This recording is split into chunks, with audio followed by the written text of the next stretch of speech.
Welcome to episode 3 with Carl Stevens. Our conversations with him continue in this episode as we contemplate various things. So let's wait while he joins us live via his phone.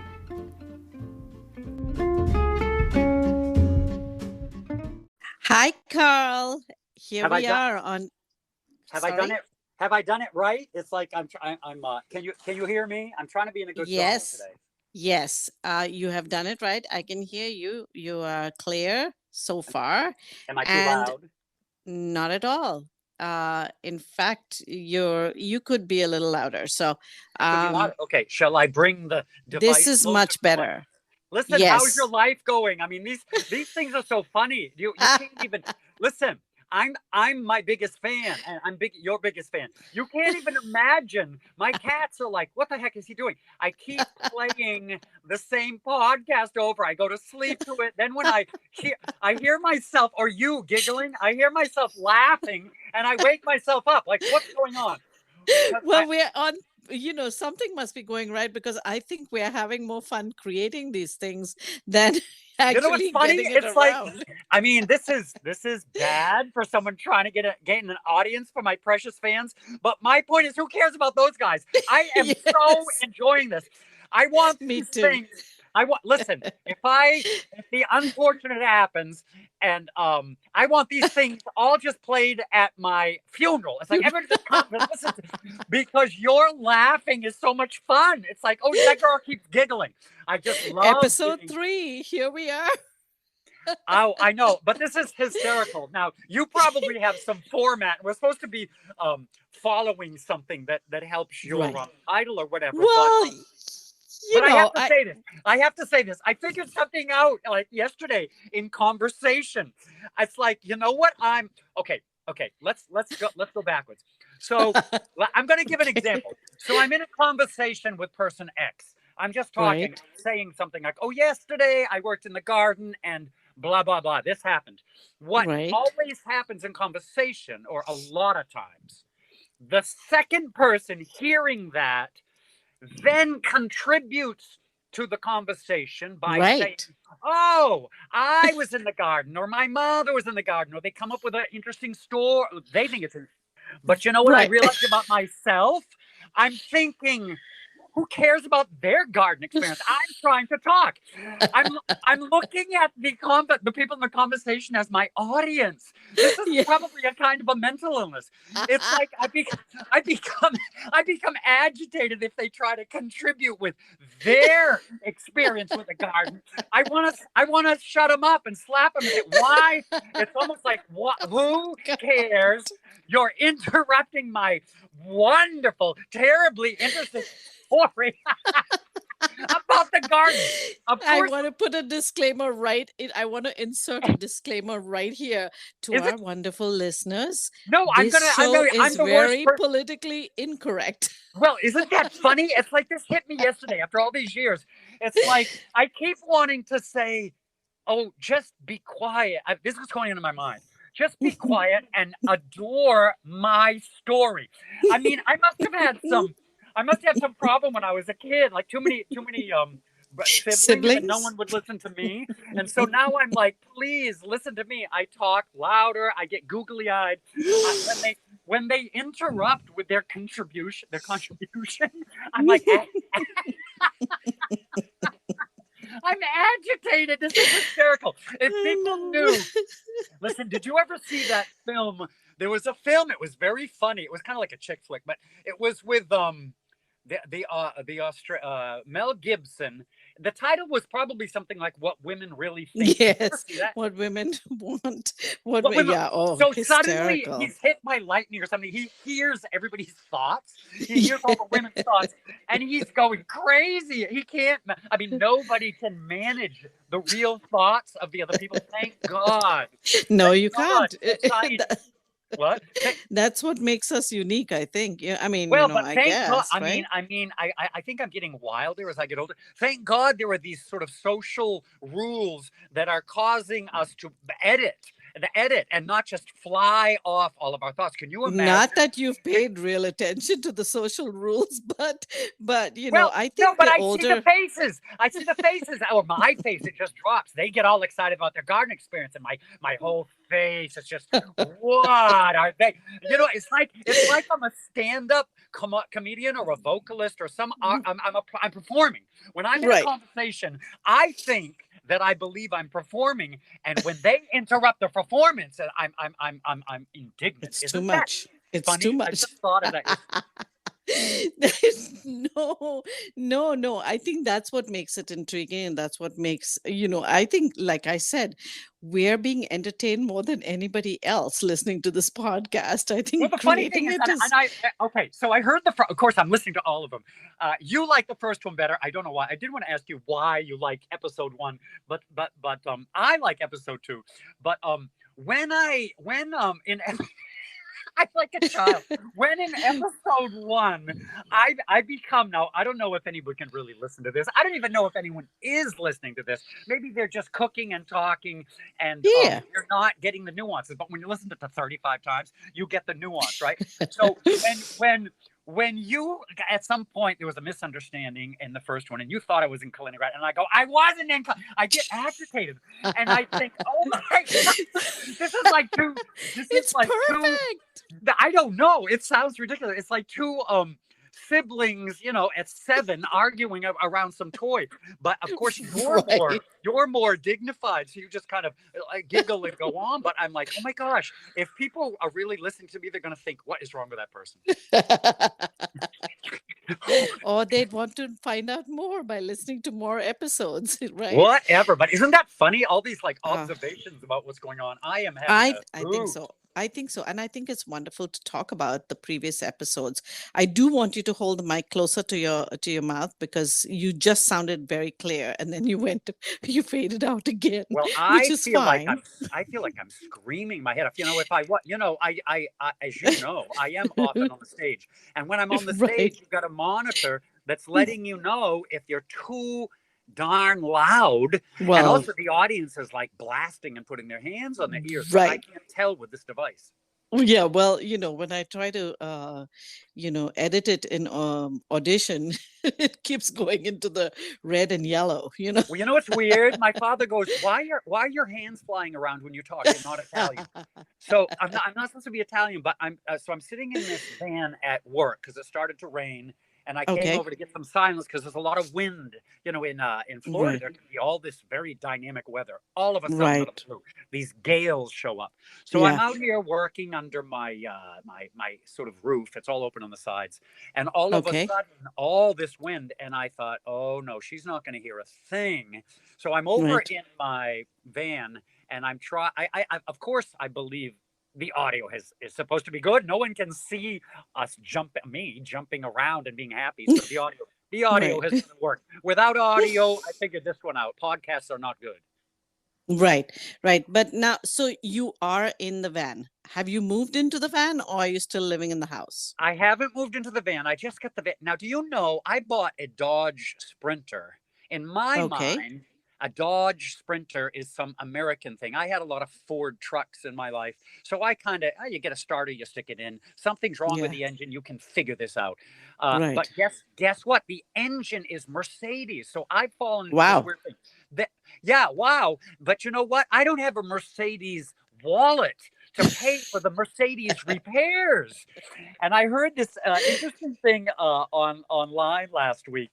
They said even if you get a great, an old Mercedes for $10,000, you're still paying for $100,000 car repairs. Correct. Remember that white Mercedes used to drive around, which you had to plug in to charge overnight? Well, I didn't want to freeze, but I mean, my problem is, you get these. I love that car. I miss it. But all of a sudden, I'm like, I'm moving into the van because of other reasons. I mean, I might be falling into this cyber nomad category I think it's accidentally. wonderful. I You think do? that's wonderful. Oh my goodness. Well, Yes. well, Yes. If you how can am I? outfit the van with a bathroom and a little kitchenette, oh my gosh, you're good to go. Laptop, Wi-Fi, bathroom, kitchen, little bed, place in the bed for you to sleep. Oh my goodness. Have you any idea what you can do with that? You can go anywhere, Well, park yeah, anywhere, well, experience life yeah, but like you you're do. forgetting. But I'm supposed to be able to throw wood. Okay, so here's my thing. So I just finished. I'm almost finished with this hutch, and uh, I mean that needs to be moved. So why did I get this van? I didn't get it to. Well, maybe I did, like subconsciously. I didn't get it to move into it, but maybe I have to move into it. But that thing which you're describing, I'm thinking all that stuff is going to be in the way from the function that I have to work. Now, okay, Right. wait. If these podcasts go well and people want to start if people wait. Should I be giving my routing number because these stories are so interesting? People are willing to throw money because my point is this. I like what you just said, something tells me those people have a thicker wallet than me or something. I've got to find this medium Exactly. between the But two different things at once. You know what I'm saying? y- I have to be able to live yes. in it as well as have it create an income.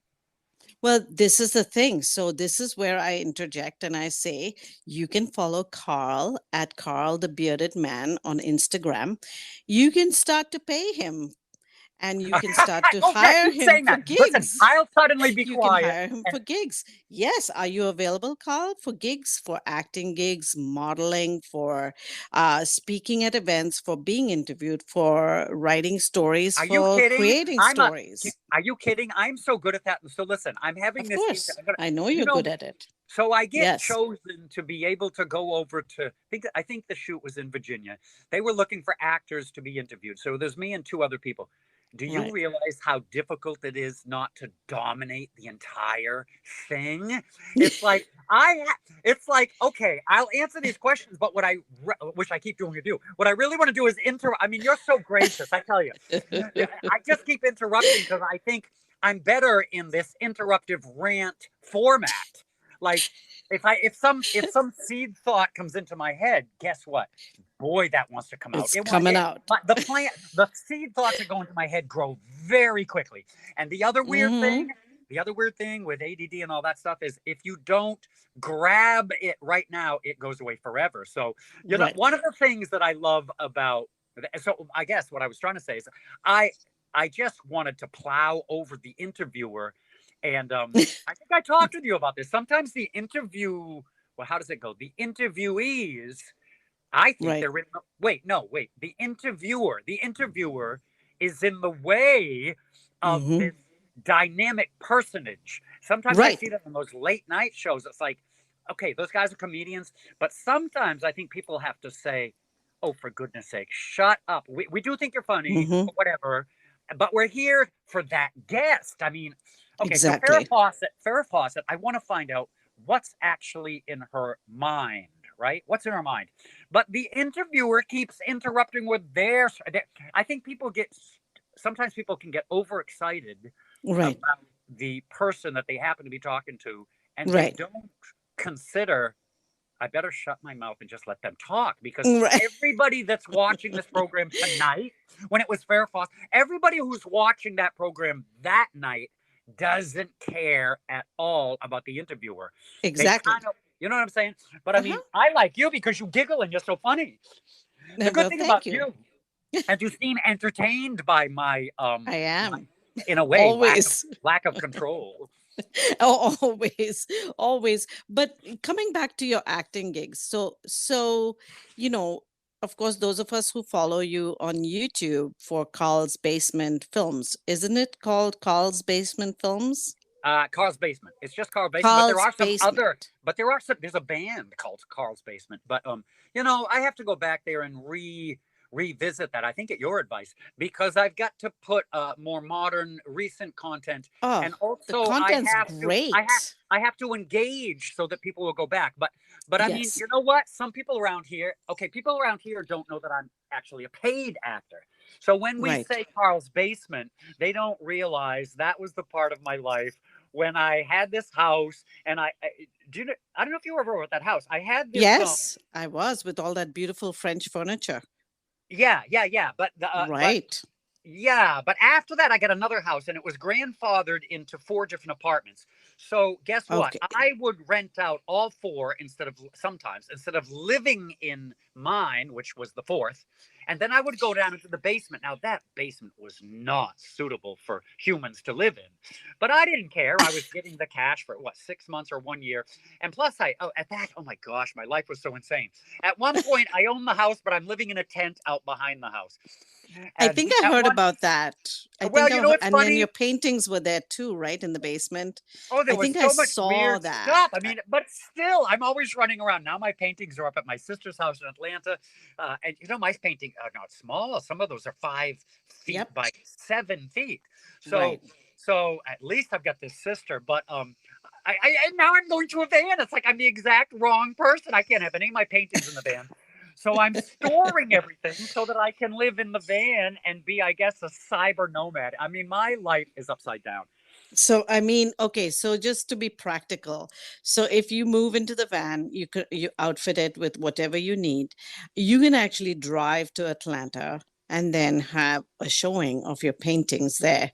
Remember the thing we did in Baltimore where we had the art show for you and you had what was it, a trio playing cello and jazz music, and then we had Oh, wine and wasn't that a cheese. hoot? Now, you know That what's was so great. wonderful about that success story of that?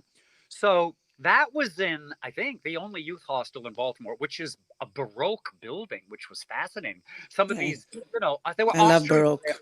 There were Austrians there. So Hmm. I went around and invited all the people in the hostel. But the first floor, I cut a deal with them. And so it was kind of like a three-pronged entertainment night, which I have come to love. I think you know that I'm a street performer and a performance artist, right? Right, right. I do Okay, know that. so there's that part of me which loves being close to the audience and Hmm. loves the sort of tension and the rawness of it. I Yeah. just love that. I mean, those guys are sometimes 3 feet away from you when you're performing. It's very Right. interesting, and it's Hmm. quite different than film, right? Film Right. you just wait for months and months to see what you even did. Um, Right. but when it's the street performance, there are certain people that just love. And I spent time down in New Orleans in the street, and Hmm. I loved Awesome. this raw connection with humanity, but also your own psyche, right? And you also have to Right. be good on your feet. Someone can come up and hate what you're doing, or they can be stone drunk, or they can kind of attack you. It's like, you don't have a voice. What are you doing? It's hilarious. And so if you've got, and I like to sharpen my wits. So if you like Right. that kind of thing, it Absolutely. becomes, well, it just becomes fun. So I what think you I'm thrive on trying to, feedback. I think you do. well, it challenges my wits, right? Like, Right. so someone comes out of the blue and says something. My forte is volleying the ball back to their court. Let's, Right. one uppance. And I think this also comes from Hmm. having 9 brothers. It's like, so, nobody's going to survive in that family. And it's interesting to watch the married in the married in women, because they have to gauge how they're going to maneuver in this clan. And some of us are They're quits. strong women. I know some of them. Well, they'd better be, otherwise they're gonna be not even be noticed. So we get together and it's like, oh, he's married to who? Who cares? Right now we're at a battle of wits to see who will come out alive with the least amount of bloodshed among the family. So at least that's how I look at it. If all those guys got involved, wouldn't it be funny to have? Oh, we should do a podcast with all the brothers at Oh, once. I would love that. Can we do that? Can we have your Wouldn't that be? family on? God knows how to orchestrate that, but it would be so funny because you know what? Ah, Some of the best compliments I've gotten, this is back in the day when I bothered to hang around on Facebook. I don't even think I've been there for 2 years. But right. in those days, you could get these 150 and 300 comment discussions going just because just I, because the family is all chiming in, and I mean, right. these guys are I mean, they're funny, and so they're harsh, right? So Well, the me, I wit, try to. yeah, the sharp wit is Oh, there. they can be It's, harsh, and so I yeah. don't care. I don't care if my brother types in some mocking thing to whatever I just said. But the viewer, right? The listening audience, so to speak, they're like, oh my gosh, that's harsh. And but then another brother comes in and he one ups that. He's harsher, I and then I love come it. back and they're, oh, so it's just very funny. This for me, Yeah, we it's should like. definitely have the family on. I'm gonna start planning towards that. So we have to figure out which episode. Well, So good. I mean, nobody in that family listens to me. That's why I go to the audience. That's why I go to the world is my oyster. They are not listening to me. So since I don't get anybody who cares in my family, I have to go to the neighbors. It's like, okay, you guys, it's Thanksgiving. It's Thanksgiving. Like after 30 minutes, I can't get a bit of attention from these guys. I'm going next door. So at least over there, they're like, oh yeah, Carl, come on, you can have some stuffing. So I make the rounds. My one neighbor says, "Carl, you're like a tomcat. You're missing for like 2 months, and then when you need a little love, you come over, and we kind of scratch your ears and listen. And then when you spewed out all your life story, you go back and we see you 2 months later." This is what my neighbor said. exactly. Exactly. You do that with your friends too over here. Don't worry. We're used Oh, to I it. do? Wait, no, right. But this is a very, oh gosh, I love these conversations. This is a great peek into the psyche because you know who I've hurt and offended? The people whose town I descend on and become friends with and then leave. There are people across the United States. Now, you and I don't know about this because we're bicultural and we spend a lot of Right. time in countries and metropolitan Right. cities. But these locals who find us interesting and befriend us, they're with the same people that they knew since they were in kindergarten, right? Right. This is Right. this is the local person's experience. So when you descend, and I noticed this first when I was up in Baltimore because I descended into the acting world, and some of those guys are locals. And so then Right. I started getting invitations, and we started laughing. And then this one guy, I love him. His name is Mike. So he's got this L-shaped couch, which is very long, and of course he watches very late at night black and white films. So he would Right. invite me over about once a week. We became great friends. I would lay on my part and fall asleep. He would lay on his part and would fall asleep late into the night watching Dracula and everything else under the sun is black and white. Oh, I love it. But I think I heard when I left, because then I went up, my mother got sick, I left, and I kind of turned, it's nearly impossible. I think you've done a good job at this, but it's nearly impossible to manage all these friendships from your past. And Right. what I was trying to say was, the experience of a person, and this started very young, who lived in multiple towns or multiple states, even Right. through grammar school. I moved a couple of times in high school. I moved 4 times. So there's a lot written psychologically about these people. So Right. they're very good. I mean, I'm great with someone at the bus stop. I'm great with a stranger. I'm very Right. quick, and I get my sort of fix from or attention from the stranger. And then, but you brought it up, I'm that same way with my friends. Then when it's out of sight, out of mind, I Right. can't. And maybe it's a protective thing emotionally. I can't manage all the people that I love. In fact, I said to my sister one day, I don't have any friends, and she said, That's an interesting thought that an interesting comment that you made, that you can, that emotionally, yes, and I understand that because you want to spend quality time with the people you love, and when you're moving about so much, there's sometimes no time for that because you've got things to do and stuff. And it I is. think also, like, coming to social media has helped, like it helped me reconnect with everybody from my past who I Yes. lost touch Oh, with. absolutely, But what I was trying to say, so this nomadic person, right? okay, let's take the Bedouins out in the desert, right? So Right. their behavior among themselves is so different than the CEO who's running a corporation inside a metropolitan city, right? Their behavior, Right. the Arab behavior is not just wild in the way that it is because they're Arabs. It is Right. also because they're nomadic, right? Right. And they Exactly. continue to be, and then maybe this goes away with time, or maybe not if they settle in a city. But my point is, whether I like it or not, I'm nomadic. So let's say I'm Yes. 4 years here. I was 4 years there. I was 10 years there. I was 3 years somewhere else. I mean, this is very significant psychologically because you need to, each of us needs to survive. Um, and I guess at the optimum that we can with whatever conditions that we have. I think we're all pushing and advancing towards that, right? Right. Optimum Exactly. comfort, optimum interest, optimum reciprocation of love and appreciation and all that. So Mm-hmm.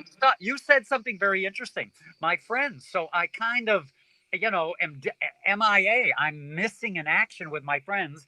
And Mm-hmm. out of the blue, but this is an interesting topic too. Out of the blue, 3 years later, you know what my biggest compliment is? Carl, whenever we reconnect, I found someone I hadn't seen for 30 years.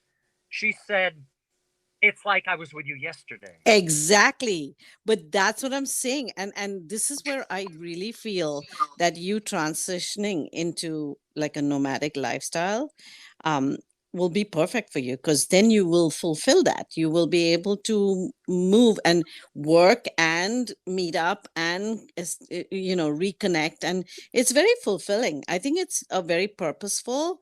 It has to be done on purpose. And whoever I've watched, and I've watched a lot of shows where people have transitioned from living in one city to a nomadic lifestyle, like just living out of their RV or living out of their bus that they've converted. They have that. They make meaningful new relationships. They still keep their connections, back home, or to keep them grounded, and they live and work wherever they are. And, Well, it's just a I love mindset. it. It's I a love it. And shift.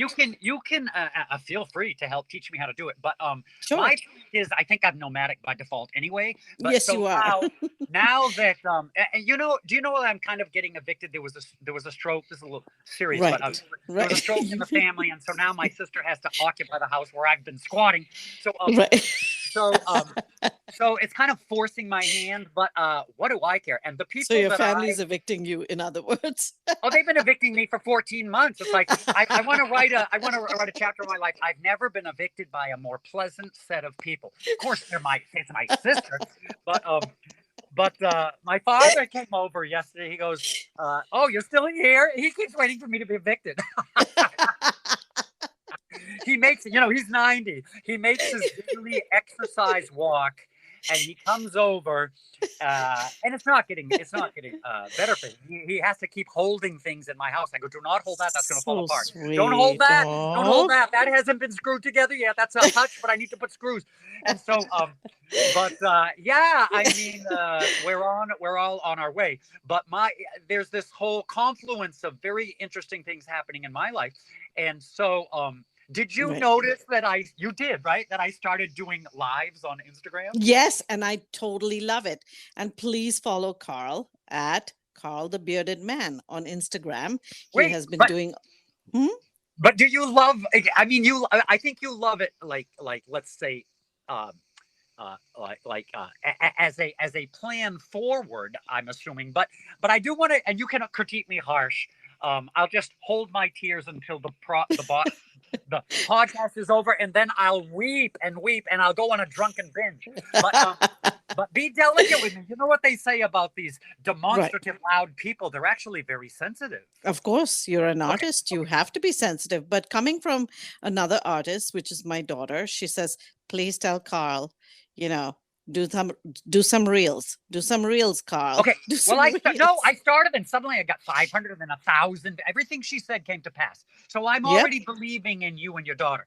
But I Right. mean, what I can't figure out is the content, because I'm just sitting there like ranting, saying some insane stuff, whatever comes to my mind. And I have zero Well, one of idea. these days I will join you on a live. I will Join join me, you on a yeah, live. Mm-hmm. but you have to feel comfortable with that. But my I'm I'm okay. I'm getting to be okay with being on camera. I'm slowly learning that that's the way to go forward with my business. But so but that would you'd have to warn me beforehand when doing live. Maybelline, you got to put some Maybelline on. Maybelline, the fake So, up has to go on. Yep. oh, that's hysterical. I love it. No, I've been watching some of these people there. So, I mean, most of them are guys, but they are, I mean, these guys are rolling. I mean, okay, my favorite guy, I should do what do you call it? A promo for him. My favorite guy is some psychotic, insane, wonderful man, full of energy. For all I know, he is so addicted to drugs. He's so full of, by the way, here at work, okay, I work with landscapers, so they come over. They're just, some of these people are very personality wise, very recessive, very recessive. Right. They want to Right. be with plants. They want to be in the sun. They don't want to be in corporate America. And Right. listen, how long Good can for we go? them. How long can we go? About Well, we've 30 got more minutes? Seconds? about a couple minutes left. Yeah. Okay, I'm trying to wrap this up. So this one guy who I love, he's this Marine. He's like, he's just, he's quiet. Do you know how much I respect quiet people? Yeah. I just stare at them from across the, we have a little oasis here, and every Friday they give Cokes and everything you can imagine, and they hang out and we relax. I stare at the quiet people. They think I'm a creep, but I stare. But you know what? You know what I'm trying to figure out? Yeah. How on earth can a person be like that? I swear. Me This too. is my I question. often wonder. How come they're not bursting like I am? So Sean, this one quiet guy, after like 3 years, he goes, I don't know what you're on, but whatever it is, I want some. Meet me here tomorrow morning. I need it in the morning. And my story is, dude, you do not want to be like this. I wake up like this. I go to bed like this. I die. I'm going to die like this. I'm going to be in the casket like this. My mother says I was like this since I came out. So God bless you, I mean, you can't make this stuff up. You So can't. I have And I to know edit that. I told you I have to edit myself with my friends. It's like I've got this. Okay, me and some of my friends got together. I guess we have to close this out. I'll try to terminate. Yeah. Me and some of my friends got together, and I thought, you guys, I don't want to be old with no friends. If I'm too much, so we re-meet every year just once because they're all in different states, and we Right. go to some Airbnb thing. I go, Yeah. if I'm too much, you just say, Carl, I need a break. And I will zip it. I will zip it. I will throw away the key. I will zip it because I want friends. And if the only way I can have friends is by editing myself, by them giving me the high sign, it's almost like okay, Carl, get off the stage. That hook. They just pull you off the stage. Now you go chill, and then we'll talk to you in 2 hours. I'm willing to make these arrangements. You know how deep that is? I don't know, but you've been very tolerant. I just can't tell, but it comes on the hinge of the idea of these quiet people, because I'm like, they don't know what a great gift they have. Well, to the be thing like is, that. you know what? You want to be around people where you don't have to edit, but then also being someone who does edit is showing a lot of thought and care, which kind of is what makes you, Carl. I mean, like, on one hand, you love to dominate, and I'll be very brutally honest. Be brutal The conversation. Yeah, no, you love to dominate the conversation, and it's very entertaining to watch. But at the other end, you're so sensitive to what the other person is actually thinking or feeling that you do edit yourself. I've seen it. No, it's psychosis. So, but let alone this. So my sister says I'm not so good at what she calls filtering, right? So No. I mean, I go, you have best friends, like, honey, you live in Israel for 2 years. You go to Holland and deal with those guys who can be so rough. You have Polish people who harshly correct you. You always remember the corrections. You go to the Middle East. Yeah. I mean, if you do all that, guess what? You become for survival. But my point is this. Yes, exactly. Says, Carl corrects me, so I don't have the filter. Carl corrects me, and then turns around and comforts me. Exactly. But that's who you are. And I've seen that happening. Like, you'll say something like totally boom, that comes at you like an arrow. But at the same time, and you're correcting yourself. You're, in a sense, not correcting, but editing by your next approach towards the person you've targeted that arrow I love at. it that you notice that. That's probably my only salvation, because some people are very agitated by let's say a sharp comment. Well, Like the that's shallow. American. Then that part is shallow. I mean, and I know Well, that, it may be shallow, but this can be very much. And don't we have to get off? How many minutes do you yes, really we have? do. We do. Okay, let's pick this up. This has been so great. And plus, I have to go back to work. All the people here at work are driving by my van and they're stopping and looking at me like, what are you doing? Are you serious? Go. Yeah. Oh, it's hysterical. I don't care about those guys. Well, again, I say for everybody, this was the third episode that we had with Carl, and nothing goes according to plan, which I absolutely love. I've got 3 pages of notes from our last Really? podcast because I have them all memorized. We were supposed to talk about the kibbutz today, but it didn't happen. So we'll have to look forward to that next week, where we will talk about the kibbutz, hopefully, and keep to plan. But this was entertaining enough, and really follow Carl at Nicole, Instagram. but you're awesome. I mean, this is all about me, apparently, or not. But anyway, you're so awesome. I'm so tickled that we do this. Thank you. Thanks for tolerating. This is awesome. No, this is very entertaining for me. Okay. But honestly, keep listening, subscribe to our podcast, and it will be more entertaining as we go along. But also we will, if you listen carefully, you will actually glean some very wise advice from this amazing man on how he has survived. It's hidden inside the buffoonery. It is really, but it's very subtle, and I love it. And that's how I want. I don't want this to be a fuddy-duddy broadcast or a podcast, whatever it's called. No, I'm actually profound. I'm just hiding it. I'm hiding it. Yes. Anyways, till next time. Thank you, Carl. Once again. Bye-bye. Have a good day. You too. Bye-bye. You have been listening to Thinkology, a podcast about thriving in a culture alien to your own. We will be publishing an episode a week featuring different people who have chosen unconventional paths in their life's journey. We have been talking with Carl Stevens, who is a friend for the last 20 years at least. He is an actor, artist, street performer, woodworker, and world traveler. You can follow him on Instagram at Carl the Bearded Man. Follow us at Thinkology, spelled with an IE at the end. This podcast can be heard on Spotify, Apple iTunes, Google Podcasts, Anchor, and Breaker. Please do listen in and subscribe on the podcast platform of your choice. Till next time, be well and stay safe.